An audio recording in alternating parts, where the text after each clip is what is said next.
திருப்பதி பக்தர்களுக்கு ஒரு ஹாப்பியான நியூஸ்.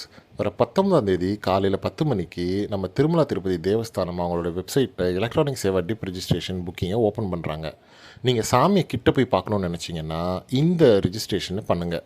இந்த ரிஜிஸ்ட்ரேஷன் பண்ணுறதுனால ப்ரீமியம் சேவாஸான சுப்ரபாத சேவா, தோமால சேவா, அர்ச்சனா இந்த மாதிரி ப்ரீமியம் சேவாஸை உங்களுக்கு கிடைக்க வாய்ப்பு இருக்குது. இந்த புக்கிங் எப்படி பண்ணணும்னோ நான் ஏற்கனவே 2 தடவை சுப்ரபாத சேவா போயிட்டு வந்தேன். அது எப்படி போனேன்றதும் நான் உங்களுக்கு ஷேர் பண்ணேன். முதல்ல திருமலா திருப்பதி தேவஸ்தான வெப்சைட்டில் போயிட்டு உங்கள் மொபைல் நம்பர் கொடுத்து ஓடிபி கொடுத்து லாகின் பண்ணி அதுக்கப்புறம் எலக்ட்ரானிக் சேவா டிப் ரெஜிஸ்ட்ரேஷனை செலக்ட் பண்ணிக்கோங்க. அதுக்கப்புறம் உங்களுடைய பர்சனல் டீட்டெயில்ஸ் கொடுங்க. உங்கள் மொபைல் நம்பர், இமெயில் அட்ரஸ், எந்த கண்ட்ரி, எந்த ஸ்டேட், இந்த டீட்டெயில்ஸ்லாம் கொடுங்க. ஆக்சுவலாக ஒரு சேவாக்கு 2 பேர் அலோடுங்க. நீங்கள் 2 பேராக போகிறீங்கன்னா உங்கள் பார்ட்னர் டீட்டெயில்ஸும் சேர்த்து கொடுங்க. அதுக்கப்புறம் உங்களுக்கு லிஸ்ட் ஆஃப் சேவா அண்ட் டேட்லாம் காட்டுவாங்க. நீங்கள் எல்லா சேவாவும் எல்லா டேட்டும் செலக்ட் பண்ணிவிடுங்க. ஏன்னா இது ரேண்டமாக உங்களை சூஸ் பண்ணுறதுனால எந்த டேட்டில் வேணாலும் எந்த சேவை வேணாலும் உங்களுக்கு கிடைக்கலாம். ஃபைனலாக உங்களுக்கு ரிஜிஸ்ட்ரேஷன் கம்ப்ளீட்டட் அப்படின்ற பேஜ் வருங்க. இது உங்களுக்கு புக்கிங் கன்ஃபார்ம் ஆகிடுச்சுன்ற பேஜ் கிடையாது.